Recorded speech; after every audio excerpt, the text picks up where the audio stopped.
Gibraltar, Gibraltar, yo te canto mi canción, Gibraltar. Al ritmo de Gibraltar de Antonio Molina, arrancamos este podcast que, como su nombre indica, habla sobre Gibraltar.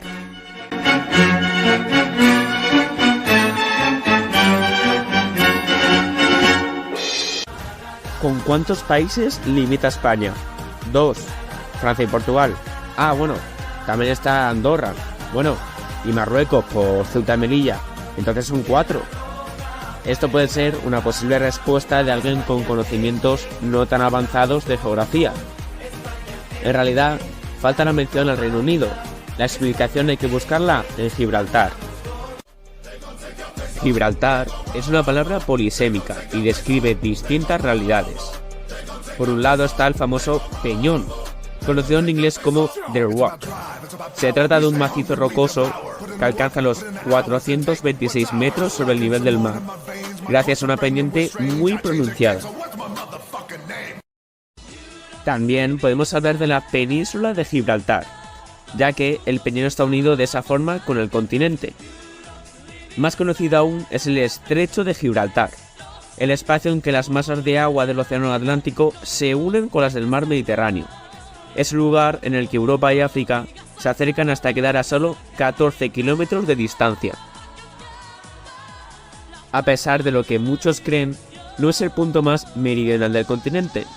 En el extremo sur de Gibraltar está Punta Europa, pero unos kilómetros hacia el oeste podemos observar Punta de Tarifa, en Cádiz, que está aún más al sur.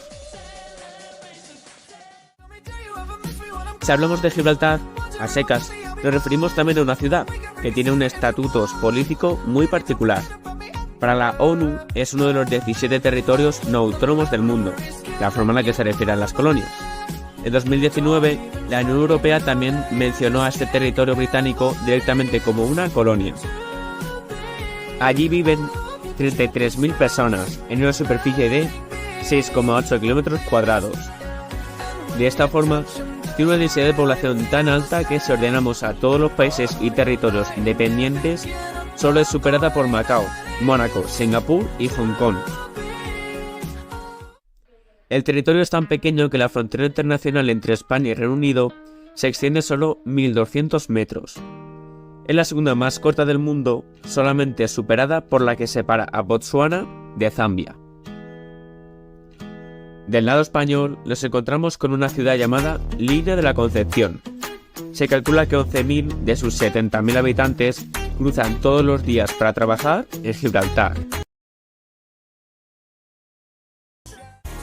Pero, ¿por qué este territorio, desconectado de las Islas Británicas, pertenece al Reino Unido? Para comprenderlo tenemos que retroceder hasta principios del siglo XVIII. En ese entonces se desató en Europa la llamada Guerra de Sucesión Española. En el marco de ese conflicto, en 1704, Inglaterra tomó Gibraltar por la fuerza. 9 años después, se puso fin a la guerra con la firma del Tratado de Utrecht. Uno de los artículos decretaba que España cedía a Gran Bretaña la ciudad y castillo de Gibraltar juntamente con su puerto, defensas y fortalezas. Allí oficialmente el peñón dejó de ser español, aunque siempre se mantuvo la voluntad de recuperarlo. De hecho, entre 1779 y 1783 se produjo el Gran Asedio. España quiso retomar el control de la zona por la fuerza, pero fracasó militarmente. Con el paso del tiempo y aprovechando distintas circunstancias, el Reino Unido amplió la zona de dominio, lo que ha generado más reclamaciones españolas. Actualmente lo que para los británicos es la frontera, los ibéricos lo llaman la verja. España no puede reconocer una frontera internacional en lo que considera territorio propio. A partir del siglo XX, la vía diplomática se sumó como alternativa para recuperar el territorio. La ONU emitió resoluciones en las que se instó a los gobiernos de España y del Reino Unido a encontrar una solución a la situación colonial. Ante este panorama, los gibraltareños exigieron que se tuviera en cuenta su opinión y celebraron un referéndum en 1967. Los resultados no dejaron lugar a dudas. ya que más del 99% votó para seguir bajo tutela británica. A partir de ahí, España decidió cerrar la frontera, que volvería a abrirse en 1982. De esta forma, en las negociaciones posteriores sobre la salida de la Unión, muchos pusieron el foco en lo que pasaría en las Islas Británicas. Por ejemplo, entre Irlanda e Irlanda del Norte había un nuevo límite de la Unión Europea, pero algo similar iba a suceder en el sur del continente. De todos modos, Gibraltar no formaba parte del espacio Schengen, el acuerdo por el que se eliminaron los controles fronterizos entre más de 20 países europeos. En definitiva, siempre hubo que mostrar el pasaporte para entrar o salir de Gibraltar, y esta situación no se modificó demasiado con el Brexit. Gibraltar ocupa una posición geoestratégica privilegiada. Desde allí, se puede controlar la conexión marítima entre el Mediterráneo y el Atlántico, un punto neurálgico del planeta.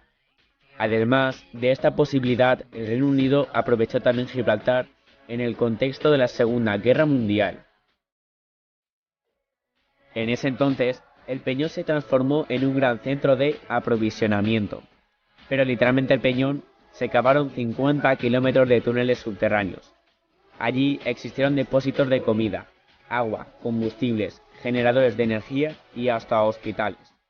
Bajo tierra, además de aprovechar el poco espacio que hay, podían estar a salvo de un ataque o bloqueo. En la actualidad, y después de muchos años de reclamaciones, Gibraltar logró que su selección de fútbol sea parte tanto de la UEFA como de la FIFA. Podemos verla regularmente disputando en la clasificación para Eurocopa o para Mundial, y sufriendo ante rivales de primer nivel. Aunque también ha logrado ganar partidos ante conjuntos de su talla. Si prestamos atención durante los partidos, podremos ver aterrizar aviones de fondo. Y es que solo 140 metros separan a la pista de aterrizaje del Estadio Victoria. Sin duda, el de Gibraltar es uno de los aeropuertos más extraños del mundo. Casi la mitad de la pista se construyó sobre terrenos ganados al mar. Además, la avenida Winston Churchill, por donde circulan automóviles, cruza al mismo nivel de la pista de aviones. No es el único lugar en el que esto sucede, ya que en Tuvalu existe un cruce similar.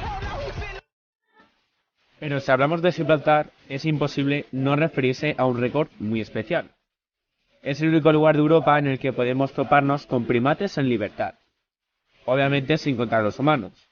Vive aquí una especie conocida como macaco de Berbería. Según una tradición local, mientras haya monos...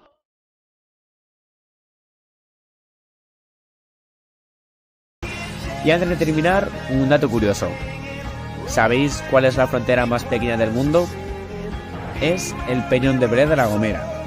A medio camino entre Ceuta y Melilla, frente a la costa malagueña de Nerja y separada de Marruecos por una pequeña lengua de tierra, que literalmente es una cuerda, ¿vale? Es una cuerda. Y bueno, pues quien lo habita es el ejército de tierra que depende de la Comandancia General Militar de Melilla, de la que dista 126 kilómetros. Entonces, el límite que separa a España de Marruecos por el Peñón de Belén de la Gomera constituye la sección de frontera más pequeña del mundo, con apenas 85 metros de longitud. Y bueno, esto ha sido todo. Espero que os haya encantado y no os olvidéis de votar para el próximo podcast. ¡Chao!